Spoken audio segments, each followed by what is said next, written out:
nyai-nyai, datuk-datuk, mereka masih nyaman berjamban. Terkadang kita benar Bang. Terkadang kita cek di rumah mereka ada WC. Tapi tetap mau ada puas jamban. mandi di sungai. Kata nyai, kami kalau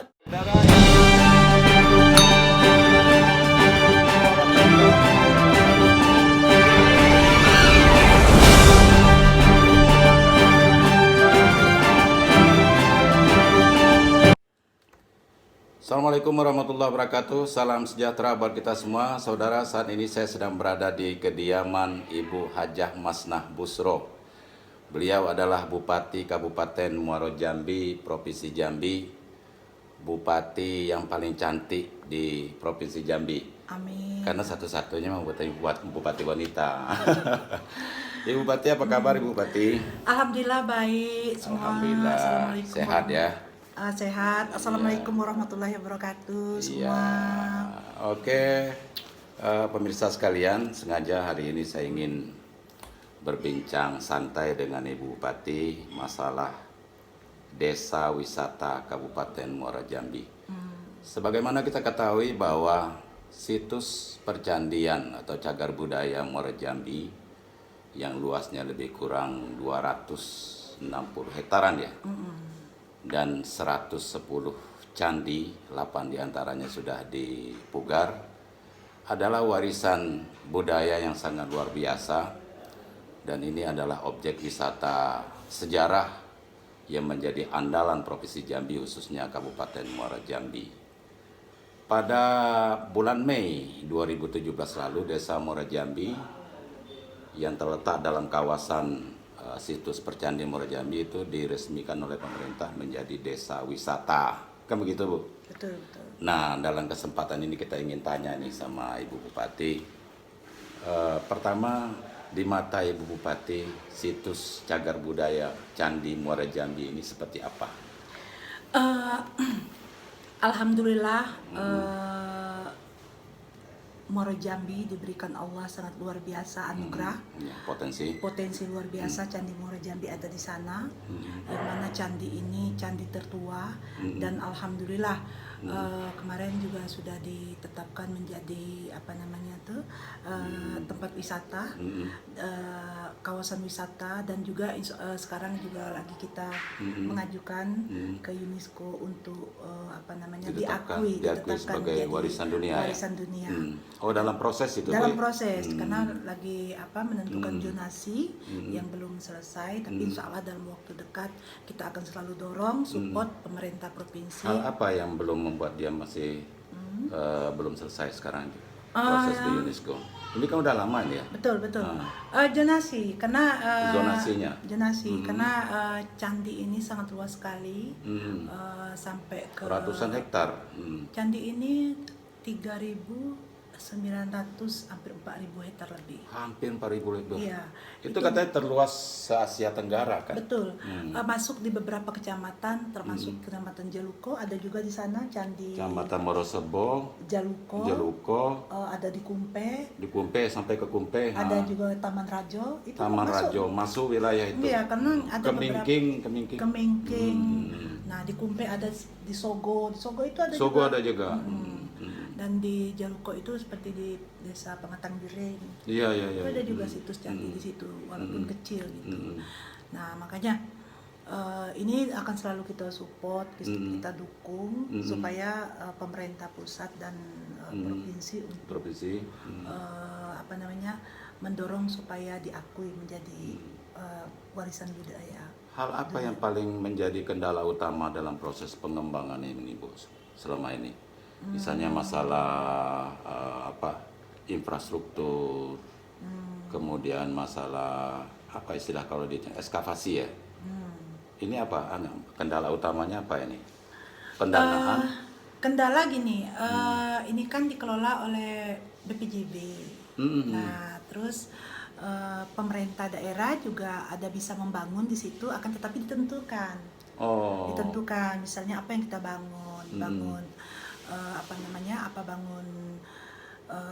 tempat-tempat umum, fasilitas umum, itu ditentukan. Karena takut nanti kalau kita sembarangan bangun, nanti akan merusak.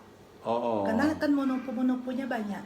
bukan tumpang tindih dengan lahan masyarakat, bukan? Oh, Tidak lahan pertanian perkebunan atau gimana? tidak juga. Ada beberapa memang termasuk ke lahan masyarakat, akan tetapi di sekitar candi itu kan sudah masuk wilayah candi. Iya, iya, masyarakat udah memahami itu Udah kan. memahami itu, dan masyarakat juga apa namanya sangat membantu dan support, mendukung. Ada beberapa dulu wacana kita membuatkan parkir dari Pemda, juga kita akan membuatkan Lahan parkir. lahan parkir. Tapi sekarang kan sudah ada lahan parkir tuh. Belum memadai. Belum memadai Ya, karena masih kecil ya. Nah, kita rencana dulu pemerintah Pemda beli tanah sekitar 4 sampai 3 hektar, terus lahan parkirnya jauh dari situ, dari lokasi lahan parkir. Iya, tidak langsung ke dekat Iya, candi. betul. Masuk ke ke candi jauh pakai bentor. Bentor, Nah, ya. Terus Membuka lapangan pekerjaan juga betul. kan. Di situ juga kita siapkan ada museum. Oh iya, sekarang belum ada museum ya? Belum ada museum. Nah, itu wacana kita kemarin saya sudah komunikasikan dengan Dispora. Coba kita hitungan untuk dianggarkan beli tanah dulu. Oh, beli tanah dulu, Persiapan pembebasan tanah dulu ya, pembebasan sekitar tanah lebih dulu. kurang 4 hektar ya. Tahun ini itu dianggarkan ya? Kalau insya Allah kemarin sudah dianggarkan 2020 karena refocusing, tadi insya Allah tahun 2021. Iya. Mudah-mudahan. Dan kalau kendala sih ya karena kalau masyarakat alhamdulillah sangat mendukung. Mendukung ya. Di situ banyak pemuda-pemuda yang membantu, komunitas-komunitas yang membantu. Tapi kendalanya memang setelah ke candi kan kita masih banyak kekurangan. Misalkan kalau jalan alhamdulillah sudah bagus. Sudah bagus. Misalkan Ini jalan provinsi atau jalan negara? APBN. Oh, APBN ya. APBN dibantu oleh APBN. Nah, cuma kan penunjang yang lain. Terkadang kan setelah ke candi kemana lagi? Contoh, ya. kalau di Pulau Jawa, misalkan setelah ke Borobudur mungkin kita ke Prambanan, ya kan? Kita Ya. kayaknya. Ada objek wisata lain, Iya, yaitu menunjang. iya ke menunjang. Nah, kalau Candi Muara Jambi ini kan baru ke candi. Nah, makanya alhamdulillah sekarang Udah banyak yang sudah tumbuh banyak berkembang. tumbuh Ada berkembang. kafe-kafe kecil ya. Betul. Dan itu di Danau Lamo ada penangkaran madu di situ yang sangat luas. Iya, pernah Nah, di dengar. situ rencana kita seperti di Thailand tuh ada tuh, Bang. Menjadi tempat persinggahan. Betul. Nanti kita udah candi, kita ke Danau Lamo, lihat penangkaran madu di situ. Sekaligus bisa jadi oleh-oleh, pulang bawa madu. Betul. Iya. Itu luar biasa lah. Karena apa? Selain di candi itu kan ada Kanal Tuo.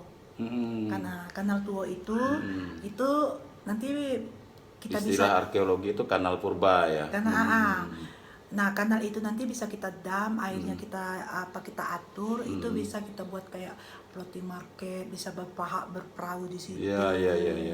Nah, memang sudah ada lah kemarin Konsepnya skema. itu udah disiapkan seperti Iya, itu ya. kan tetapi memang kita kan anggarannya kan tidak besar gitu, karena kalau Iyalah. harapan saya minta bantu ini dari provinsi dan juga dari APBN Iya. untuk Karena tidak pengembangan- mungkin pengembangan saudara candi. sekalian dengan luas candi yang sedemikian sampai ratusan hektar, kemudian potensi candinya juga banyak sebarannya, tanpa dibantu dana oleh provinsi dan pemerintah pusat memang tidak akan kuat oleh kabupaten. Ibu Bupati, ada 6 desa ya di situ yang termasuk dalam ruang lingkup situs cagar budaya ini. 7 desa. 7 desa yang sudah ditetapkan menjadi desa wisata. Yang ingin kita tanyakan, sejauh mana kesiapan masyarakat di sana?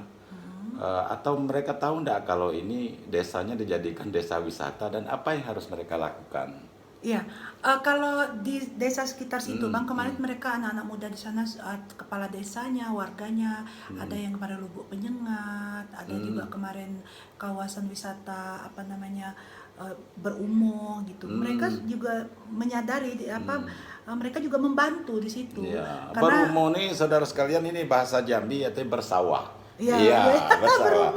bersawah benar-benar. Iya. Baumo gitu. Baumo. Ada wisata Baumo kemarin pagi. Iya. Cuma wisata Berumo ini kan tidak ada terus karena waktu musim Berumo masyarakat di situ Iya. dibuatlah tempat wisata.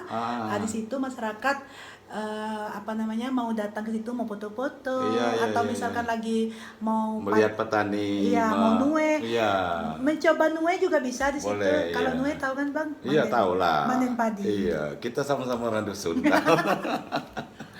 Jadi seperti apa kesadaran masyarakat sekarang itu? Kalau seandainya wisatawan datang, ini kan Candi Muara Jambi kan sudah seringkali menjadi kegiatan-kegiatan monumental tingkat nasional dan bahkan internasional ya. Misalnya pada Hari Raya Waisak, ya enggak?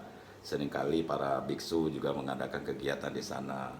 Beberapa tahun lalu dari Universitas Singapura juga melakukan kegiatan di sana. Nah, maksud kita ini kesiapan masyarakat menghadapi perubahan-perubahan ini.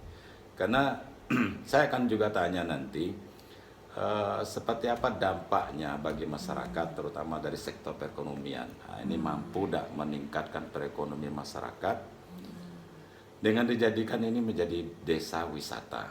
Iya, betul. Dampaknya luar biasa Bang. Apalagi masyarakat di sekitarnya Desa Muaro Jambi dan Desa Baru yang sekitar situ. Desa Baru sebelum Muaro Jambi itu ya? Iya, Sebelum Candi ya? Desa Baru. Okay. Terus dampaknya luar biasa masyarakat itu. Sekarang kan ada warung pojok dusun. Ya, saya sudah ke sana itu. Warung pojok dusun itu. Halo, Bang. Brata. Iya. Itu Ahok, Brata. Iya, Brata gitu ya. Nah, anak-anak muda, komunitas-komunitas itu menciptakan hal-hal seperti itu, melibatkan masyarakat-masyarakat, nyai-nyai, ayu-ayu, datuk-datuk yang ada di sekitarnya seperti nyai-nyai bisa goreng pisang, nyiapkan pisang goreng, nyiapkan kopi, nyiapkan makan makanan.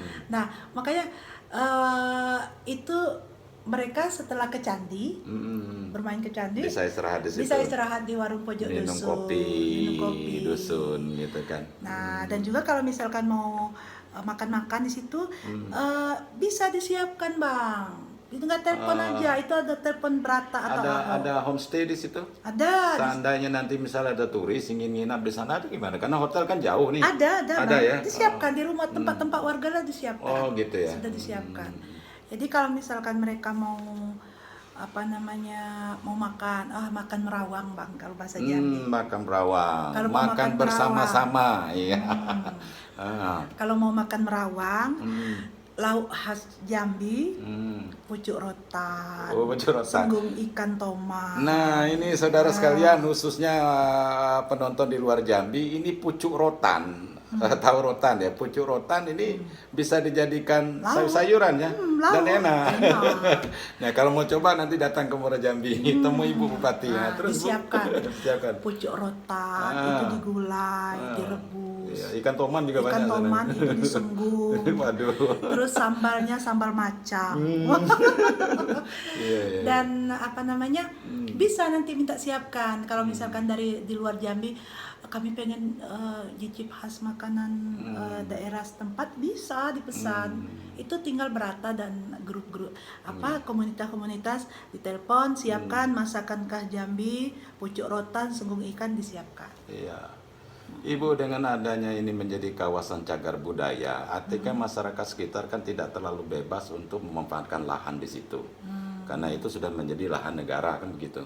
Nah, terus Anda ada upaya pemerintah Kabupaten Muara Jambi untuk juga bagaimana mereka bisa mengatasi angka pengangguran anak-anak remaja di sana yang mungkin tidak mendapat lapangan pekerjaan lain. Karena usaha membuat rumah makan, kafe dan lain sebagainya kan tidak mesti semuanya kan. Ada juga masyarakat lain yang butuh pekerjaan. Nah, Anda ada pelatihan keterampilan dari pemerintah daerah untuk masyarakat sekitar. Karena konsekuensi dari desa wisata ini kan cukup luas juga. Betul. Jadi kemarin saya untuk lapangan pekerjaan memang di sekitarnya kan tidak seperti bisa berkebun sawit karena kan sudah lahan terbatas lahan. Akan tetapi kita tidak tinggal diam juga, pemerintah daerah kemarin kita berikan bantuan seperti tempat warung. Akan tetapi warungnya bagus, kayak tenda-tenda.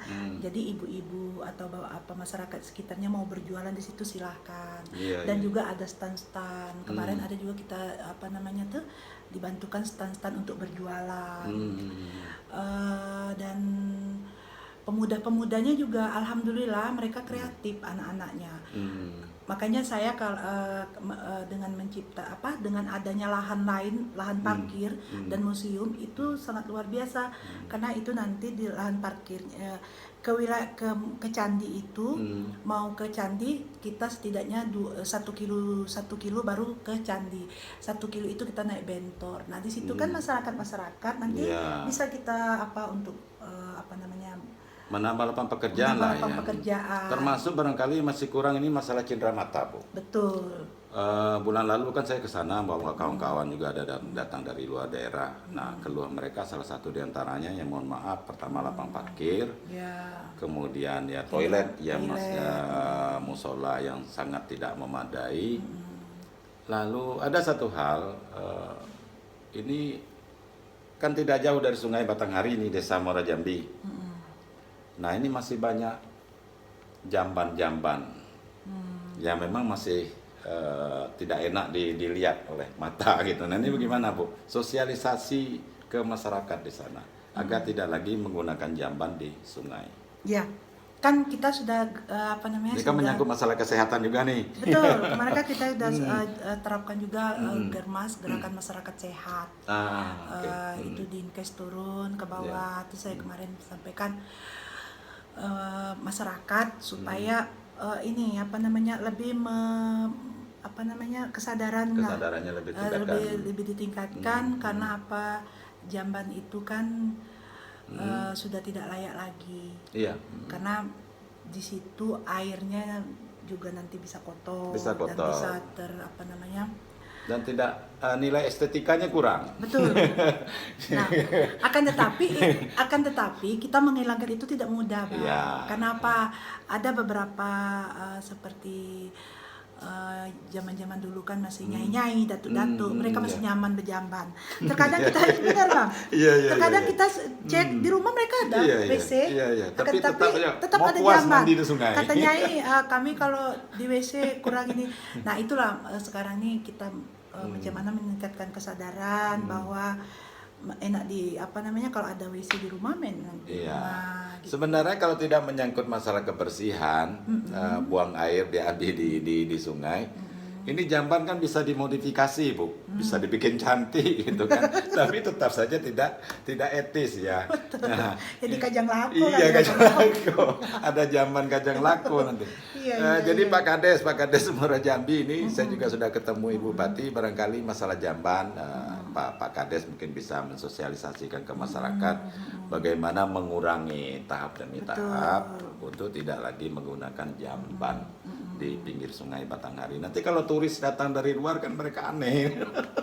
Kemarin juga saya bilang sama Dinkes, coba nanti kita ada wacana dianggarkan. Kalau memang tidak ada masyarakat punya WC, kita bantu dari pemerintah daerah. Saya bilang cuma kan itu harus didata, Bang. Didata berapa warga yang tidak punya WC di desa-desa gitu. Akan tetapi ada juga laporan beberapa camat bilang sudah, Bu, sebenarnya sudah ada, tapi memang menghilangkan jamban itu perlu proses dan waktu. Iya. Oke, Bu, ini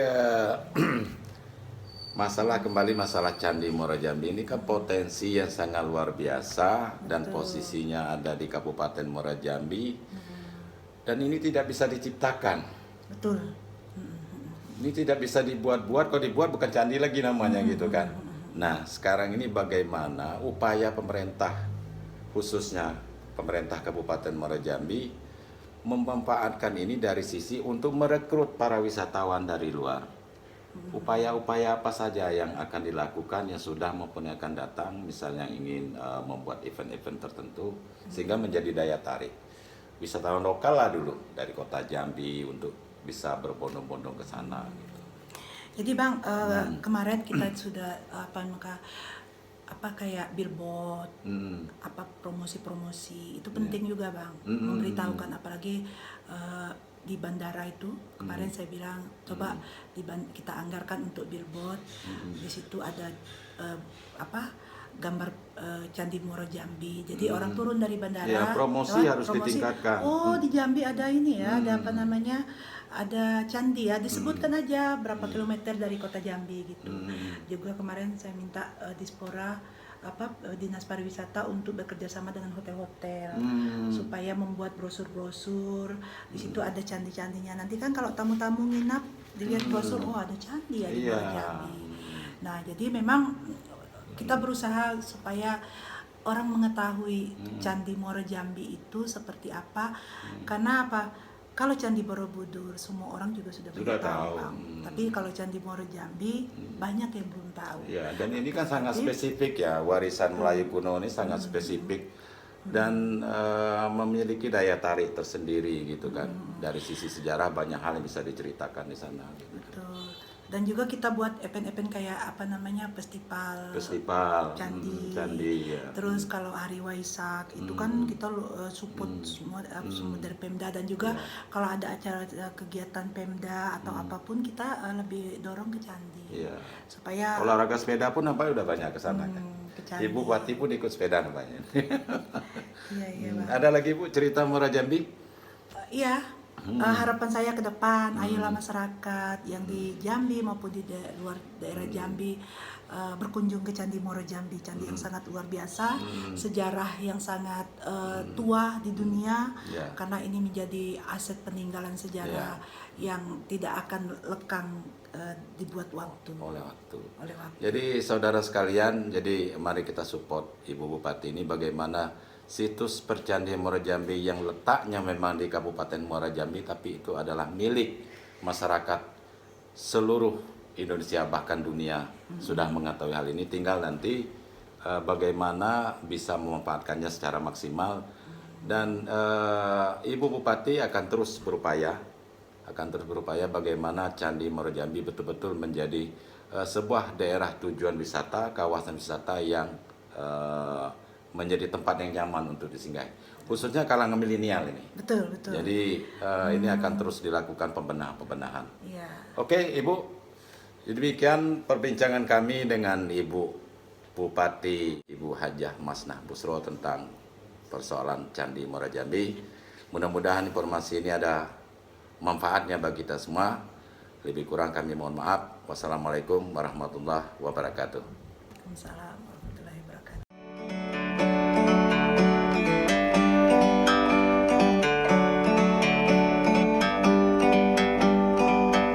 Like a bird on a tree, I'm just sitting here. I got time, it's clear to see. From up here,